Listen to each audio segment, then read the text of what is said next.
કર્મ સંન્યાસ અને કર્મયોગ બંને કલ્યાણકારી છે ભગવાન કહે, પણ કર્મ સંન્યાસ કર્મ કરતા કર્મયોગ કરવામાં સુલભ છે, સરળ છે, સહજ છે, અને એટલા માટે તું કર્મયોગ થા, કર્મયોગ કર એમ કહીને પ્રભુ અનેક પ્રકારથી સમજાવી રહ્યા છે. આપણી યાત્રા થોડી શીઘ્રતાથી લઈ જઈએ.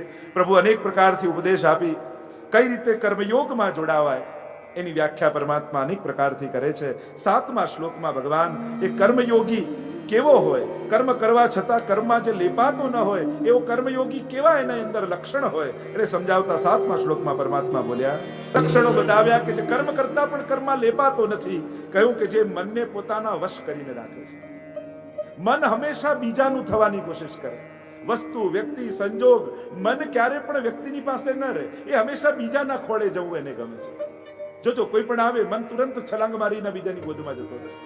પણ જેણે મનને પોતાનું કરીને રાખ્યું છે, ઘણી વાર કહીએ ને કે સેવા કરવા બેસીને મન ભટકે, આ મનનો સ્વભાવ જ છે. સંકલ્પ વિકલ્પાત્મક મન, સંકલ્પ વિકલ્પ કરે એ જ મન છે. પણ સંકલ્પમાં એ ભગવાન અને વિકલ્પમાં એ ભગવાન, આ બંનેમાં જે ભગવાનને બેસાડી લે એનું મન ભગવાનને છોડીને ક્યાંય નથી જતું. ચંચલતા એ ભક્તિ માર્ગમાં બાધક નથી પણ સાધક છે. જો ને અહીંયા બેઠા બેઠા નાથ દ્વારા દર્શન કરીને આવી જવાય 1 મિનિટમાં. સદુપયોગ કરતા આવડવું જોઈએ. મનની ચંચળતા બાધક નથી, મનની દિશા ખોટી હોય એ બાધક છે. મનને પકડવા જશો તો વધારે વ્યાકુળ થઈ જશે, કારણ કે સ્થિર કરવું કઠિન છે. સ્વસ્થ મન એની ચંચળતા જ એની સાબિતી છે કે આનું મન સ્વસ્થ છે. પડી ગયેલું મન, મેં ગઈકાલે ચર્ચા કરતો, કાં યોગીનું હોય કાં ડિપ્રેશન વાળાનું હોય કે જેના મનમાં કોઈ વિચાર જ ના આવતા. તો સંકલ્પ વિકલ્પ કરે સ્વસ્થ છે, પણ આ મન સહજ પરમાત્મા ચેતસ્તત પ્રવણમ સેવા જે મહાપ્રભુજી કહે છે, પ્રેમ દ્વારા જ મન એકાગ્ર થઈ શકે છે. મન જેની મહત્તા માને આપમેળે મન એનું થઈ જાય, અને મન જેની મહત્તા નથી માનતું મન એમાં ક્યારે લાગતું નથી. તમારા ખિસ્સામાં હીરો પડ્યો હોય અને કથામાં આવો તો વારે ઘડીએ હાથ હીરા પર જાય કે નહીં? કોઈ લઈ લે તો નહીં ને, ક્યાંક જતું તો નહીં ને, ક્યાંક પડી તો નહીં જાય. સહજ મન એમાં, કારણ કે હીરાનું મૂલ્ય તમે જાણો છો. પણ કચરા ટોપલીમાં કચરો નાખ્યા પછી ક્યારે વિચાર કરો છો કે કચરામાં શું શું નાખ્યું? કારણ કે એની કોઈ કિંમત નથી. મન જેની મહત્તા માને એનું થઈ જાય. જે દિવસે મન ભગવાનની મહત્તાને સ્વીકાર કરી લેશે પછી મન ભગવાનને છોડીને ક્યાંય નહીં જાય. મન પંછી તબ લગી ઉડે વિષય વાસના માહી, પણ જબ તક પ્રેમ બાજ કી ઝપટ में જબ લગાયો નહીં. આ મનનું એવું જ છે. મનને સંસાર અનુકૂળ થાય ને તો સંસારી મનને સુરક્ષા લાગે, પણ જેનું ભક્ત મન છે એને બંધન લાગે છે. આપણું જેમ બધું ગોઠવાઈ જાય, બધી એફડીઓ ગોઠવાઈ ગઈ હોય, બાળકો કયામાં હોય, બધું ઘરમાં વ્યવસ્થિત ચાલતું હોય તો સિક્યોરિટી લાગે ને કે બધું સિક્યોર છે. પણ ભક્તોને એનો જ ભય લાગે છે. ભક્તોને એમ લાગે કે સંસાર આટલો અનુકૂળ થઈ રહ્યો છે, ક્યાંક મારું મન સંસારમાં ન લાગી જાય. જેમ કોઈ કન્યા હોય અને કન્યા 12મું પાસ કરીને કોલેજમાં જાય છે, પહેલો દિવસ છે એટલે એને બીક લાગે કે કોલેજમાં જવું છે, એટલે પપ્પાને કે પપ્પા તમે મૂકવા આવો ને, બેનપણીઓને કે ચાલો ને આપણે બધા ભેગા જઈશું, મમ્મીને કે મમ્મી તું સાથે ચાલ.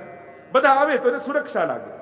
પણ એ જ કોલેજમાં ભણતા ભણતા 1 વર્ષમાં એને કોઈ છોકરા સાથે પ્રેમ થઈ જાય, અને પ્રેમ થઈ ગયો એટલે હવે એને શું થાય? આજે કોલેજ મૂકવા પપ્પા ના આવે તો સારું, આજે મમ્મી ના આવે તો સારું, આજે બહેનપણીઓ ના આવે તો સારું.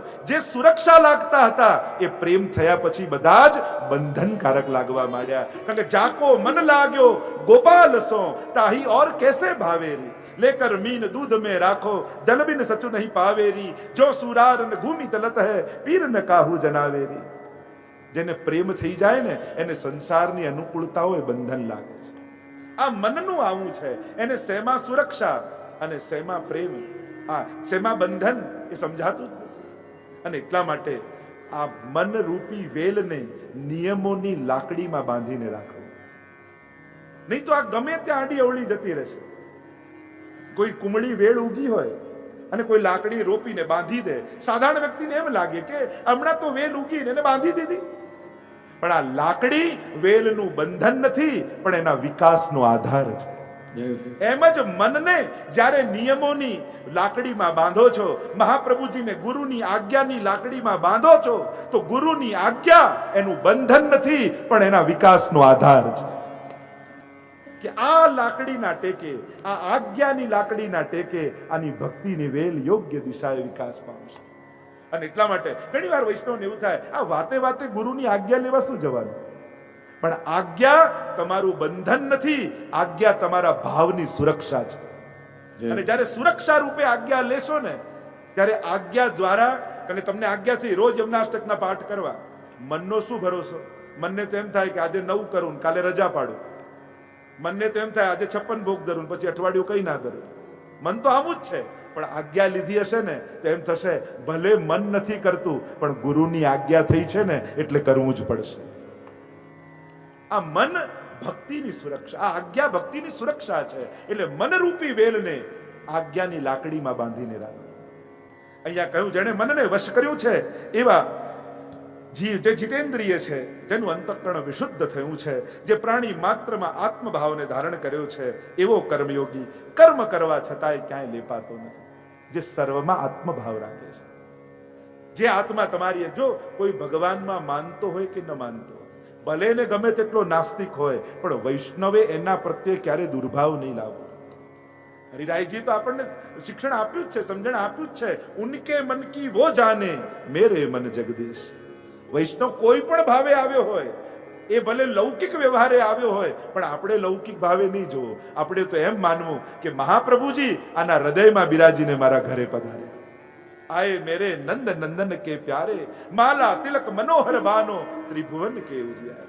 સમજણ તમારી સારી હશે ને તો નબળા સંજોગોમાં પણ તમારી ભક્તિને આંચ નહીં આવે.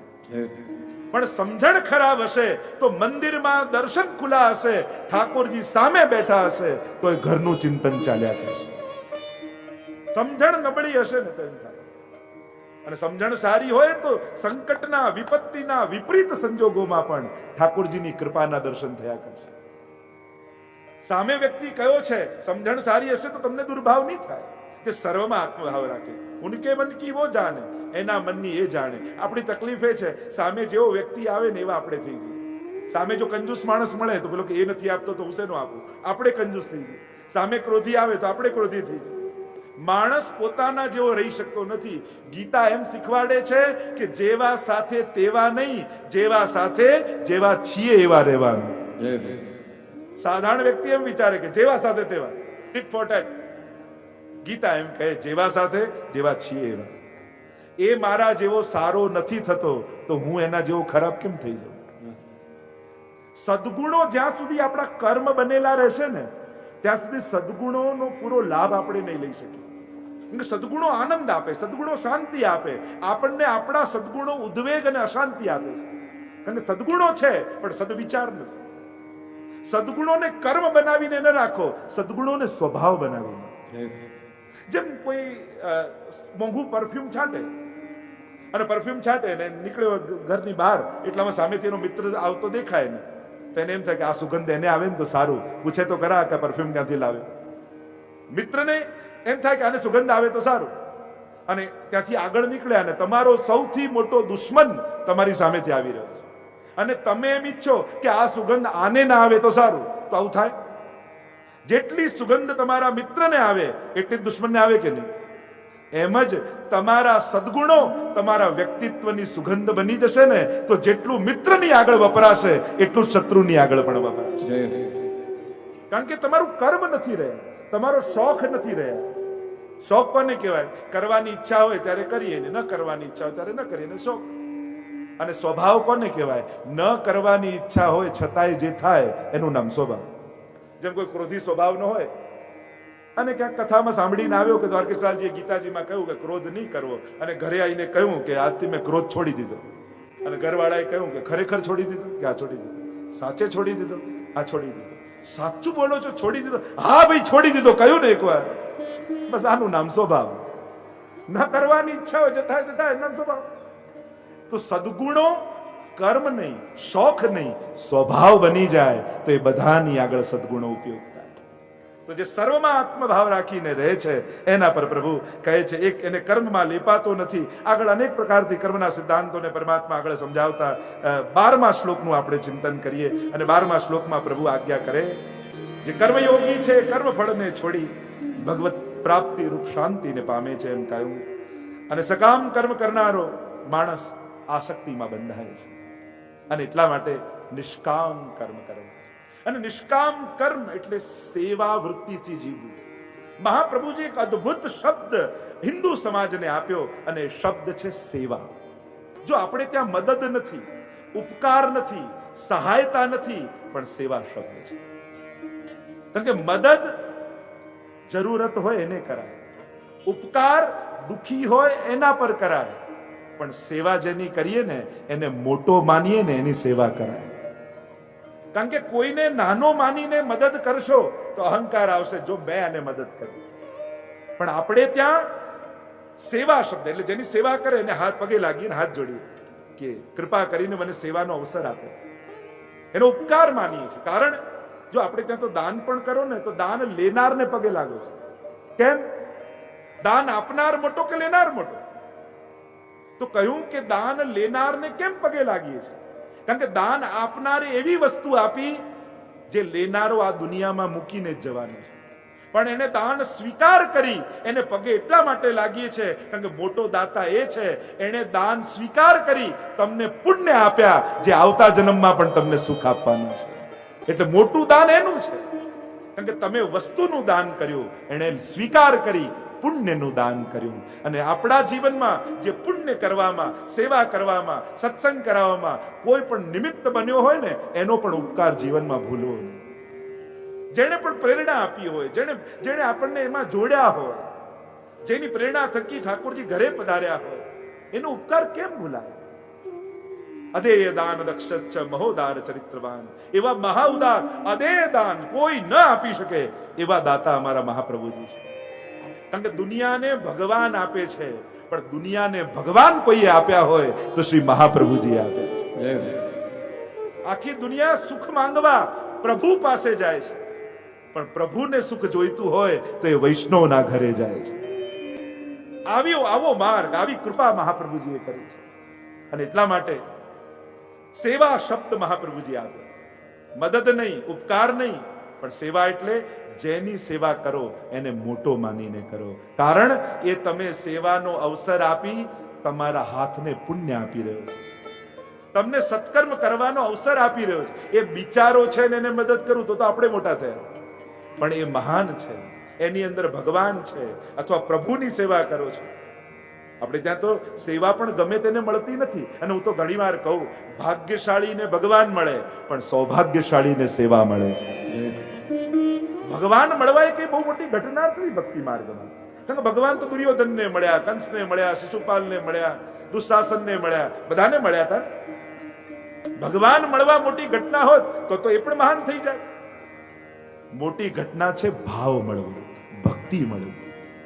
કારણ કે ભક્તિ નહોતી તો ભગવાનને જોઈને પણ શિશુપાલને તો ગાળો યાદ આવી. બોલો, ભગવાન મળવા જ બધું હોત, શિશુપાલને તો ભગવાનને જોઈને અપશબ્દો યાદ આવે. ભાવના અભાવમાં ભગવાન પણ મળે ને તો એ આનંદ આપતા નથી. એટલે પ્રભુને વિનંતી કરજો કે પ્રભુ પ્રસન્ન થયા હો તો મને ભાવનું દાન કરજો. કારણ કે જો ભાવ મળ્યો અને ભાવ જ્યારે સર્વોચ્ચ અવસ્થાએ પહોંચી જાય પછી ભગવાન મળે ને એવી આશા પણ છૂટી જાય છે. કારણ કે ભાવ જ ભગવાન રૂપે આનંદ આપવા લાગે છે.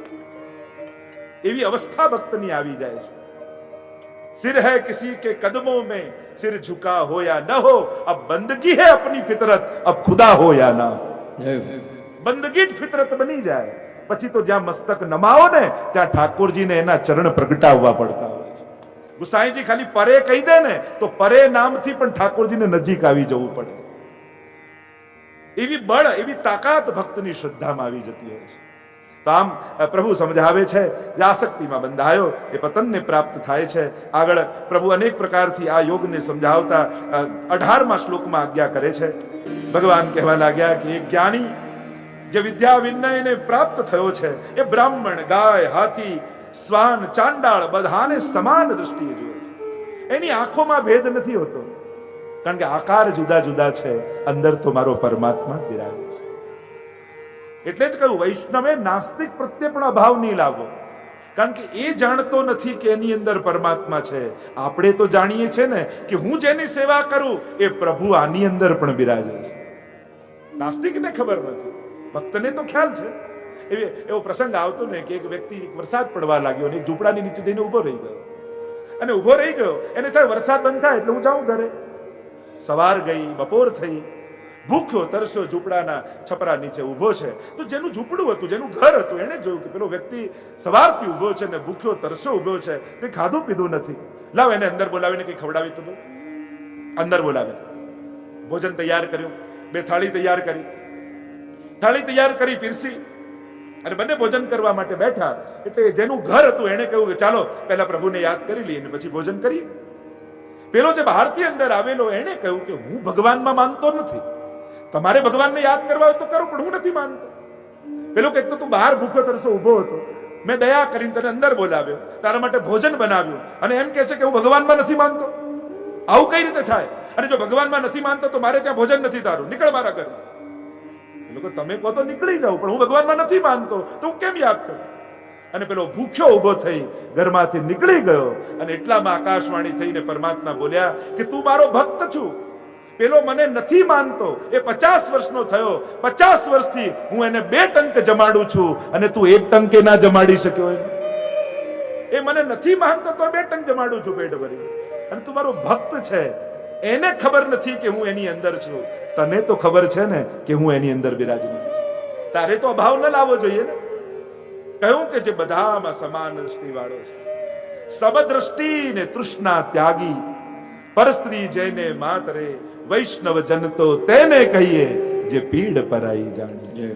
મેં પહેલા જ કહ્યું ને 150મી જન્મ જયંતિ ગાંધીજીની આખો વૈષ્ણવ સંપ્રદાય અહીંયાથી એમને આ 150મા વર્ષ નિમિત્તે ભાવાંજલિ અર્પિત કરે છે.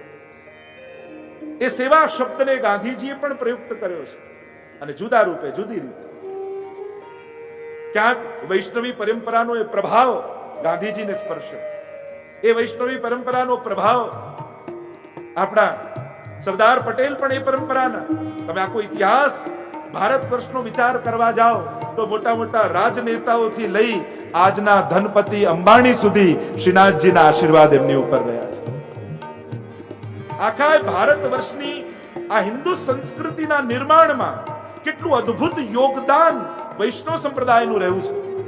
જો આખા તમે બધા જ પરિપ્રેક્ષમાં વિચારવા જાઓ, તમે જો સાહિત્ય ક્ષેત્ર વિચારવા જાઓ તો અમારા અષ્ટસખાની વાણી, તમે સંગીત ક્ષેત્ર વિચાર કરવા જાઓ તો મોટા મોટા જે ગહન રાગો હતા, જે કેવલ અમુક ઘરાનાઓમાં બંધાયેલા હતા, ગુસાઈજી ને મહાપ્રભુજી એવી કૃપા કરી કે કાઠિયાવાડના ગામડામાં રહેનારા ખેડૂતો એ રાગોને ગાતા થઈ ગયા. ગામડે ગામડે સુધી એ શાસ્ત્રીય સંગીતને પહોંચાડ્યું. આ કેટલું મોટું યોગદાન છે. સાહિત્ય ક્ષેત્રે જુઓ, કેટલા એવા શબ્દો સંસ્કૃતમાં યા પછી તમે ભાષાકીય રૂપમાં જોવા જાઓ તો આજે પણ જે કેટલાય શબ્દો વ્યવહારિક જગતમાં નથી વપરાતા એ પુષ્ટિમાર્ગી ભાષામાં વપરાય છે. આ સાહિત્યનું યોગદાન છે, સુરક્ષા છે. તમે પાક કલાના ક્ષેત્રે જોવા જાઓ, આજનો મોટામાં મોટો શેફ હોય એને પણ પુષ્ટિમાર્ગમાં કેટલા પ્રકારના પાક કલાઓ છે એને નામે નહીં આવડતા, કે કેવલ આ મેદો, ખાંડ અને ઘી ભેગું કરી કેટલું બધું બનાવી શકાય છે. પાક કલાના ક્ષેત્રમાં જુઓ, સાહિત્ય ક્ષેત્રમાં, તમે સમાજ ક્ષેત્રમાં જોવા જાઓ, મરજાદીના માધ્યમથી એક ગામડામાં રહેનારા અભણ લોકો કે જેમની જીવન પરંપરા કાંઈ નહોતી, એ પણ સવારે ઉઠી હાથ ધોતા થઈ ગયા, સ્નાન કરતા થઈ ગયા, અપરસ પાળતા થઈ ગયા. આજે તેંડુલકરને ગવર્મેન્ટે એડમાં રાખવો પડે છે કે વોશ યોર હેન્ડ, અને અમે 500 વર્ષથી કહીએ છીએ કે હાથ ખાસા કરો, હાથ ખાસા કરો, હાથ ખાસા.